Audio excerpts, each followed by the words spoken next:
packets per day. That is obviously heavy.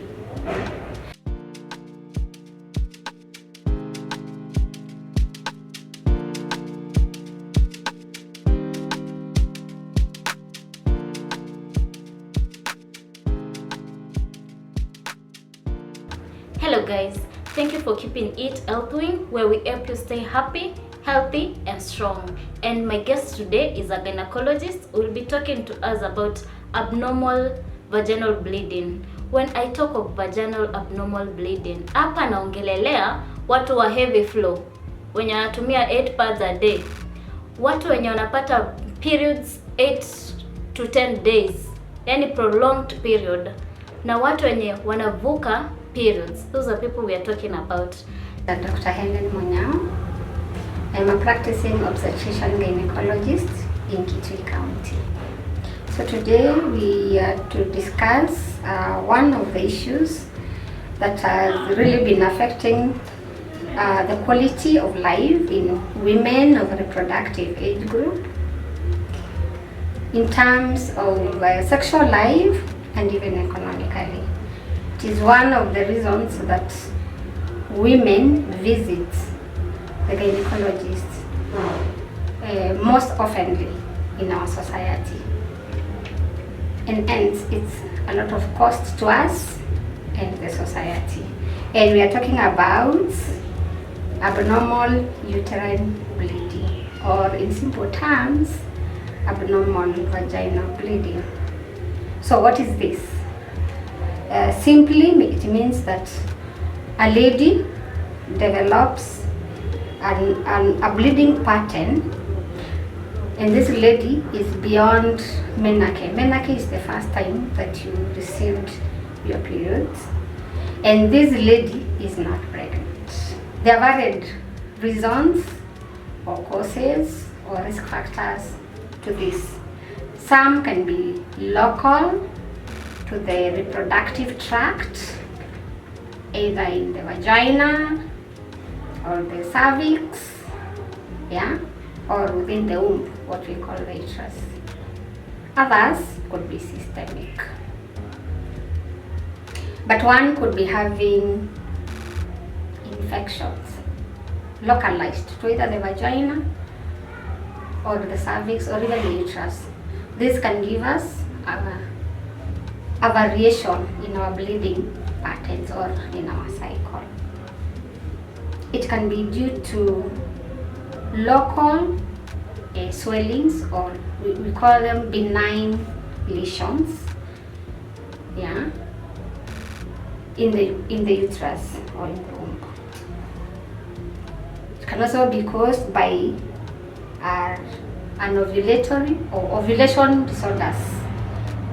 Okay.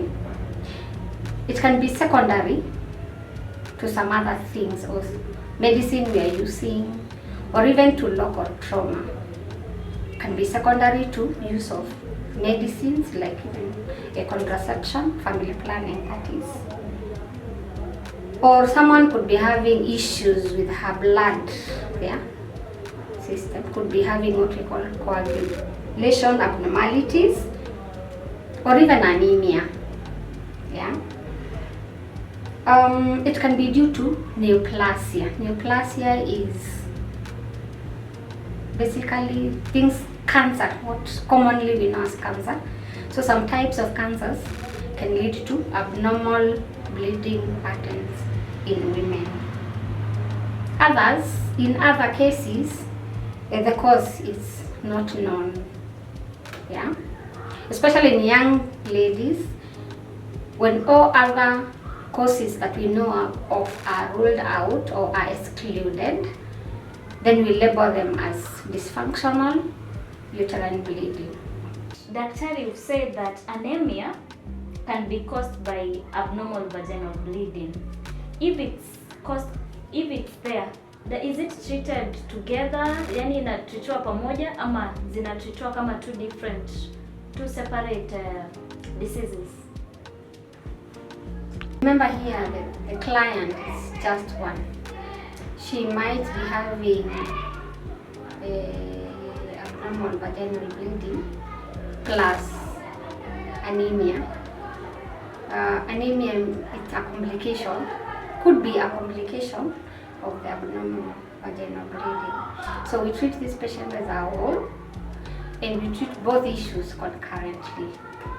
Yeah, as we sort out the main cause of the, let's say she's having heavy menses, or she's having bleeding in between cycles, or most of the days within her cycle. So we need to know the cause, we treat that, and also treat the anemia together with the primary cause of the bleeding. Treatment of AV flow is varied. It depends on the cause. If it is being caused by, let's say someone is been using this type of hormonal family planning method, like the implant or the Depo-Provera, then the first thing we need to do is to stop the implant and also balance the hormones. Okay, so we'll give you some medicine to balance the hormones, to replace, because Depo-Provera is one hormone, so we'll give you another medicine to introduce the second hormone that is usually part of a normal cycle. So that usually works. If it is due to other causes like the growth or the benign tumors, then we manage. If it is something like a polyps, this is medical, we do a procedure called aversion to remove them. If it is due to fibroids, we operate on them. Yeah. If it is due to things called adenomyosis, we put you on medical treatment, on some medicine. And if it is due to endometriosis, which is also another cause of abnormal uterine bleeding, we also treat that. So basically, each cause has a different way of approaching it, but most of them are manageable. And if it is due to a malignancy, then we need to do what we call examine or stage, and depending on the stage, some are treatable through operation. Yeah, so it depends on what is really causing the abnormal vaginal bleeding. And if it's infections, yes, we also treat the infection using super or maxi pads, like whole packets per day. That is obviously heavy. She could be having normal flow for between 2 to 5 days or 2 to 7 days, which is normal. But each day she's changing so many times. Yeah, depending on the pads she's using.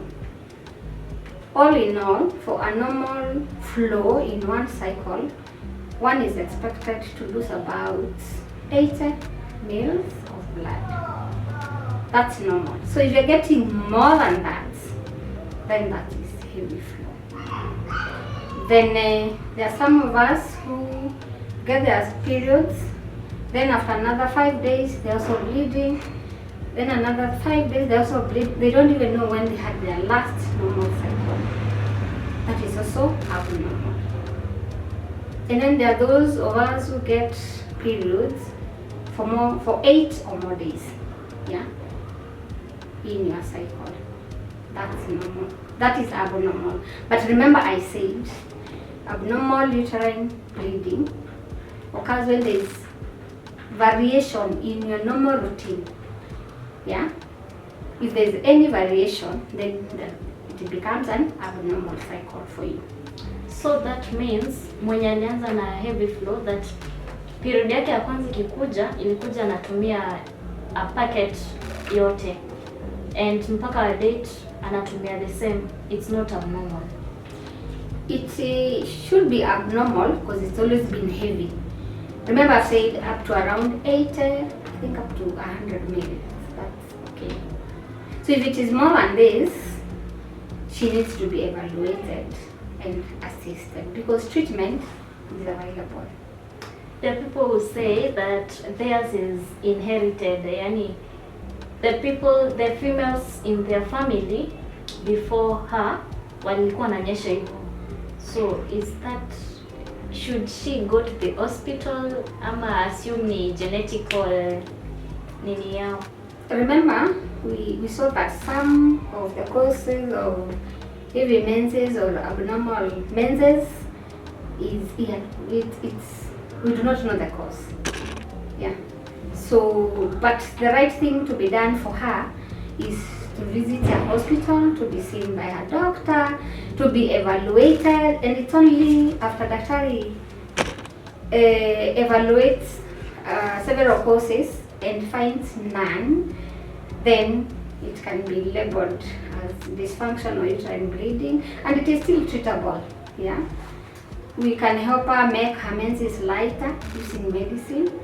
Yes. So having heavy menses, even if it runs in families, remember that is also a cause of abnormal uterine bleeding. It can run in families. Yeah, they should get evaluated. Okay. And how is, there is one who asked that she's having a heavy flow that has been caused by family planning. It's not all family planning methods that will lead to heavy menses. Yeah, we have some methods that can sort out this. I would advise her to be reviewed by a doctor, so that she's given other options. There is a family planning method of intrauterine device that is hormonal coated, and it's really assisting in this a lot for women who have abnormal vaginal bleeding due to use of family planning. If it causes abnormal vaginal bleeding, can it be removed before the days are?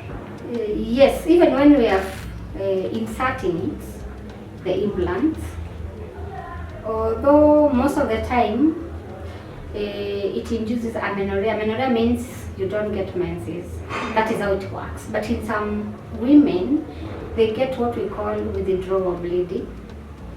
And if the bleeding is heavy and affecting our quality of life, both sexually and economically, then she might need to remove it. Remember, it can be removed anytime before it reaches the removal time.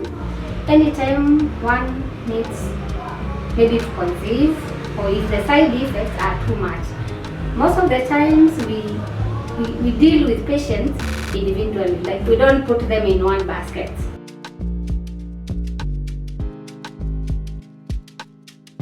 I'm grateful that you're here, you're still here.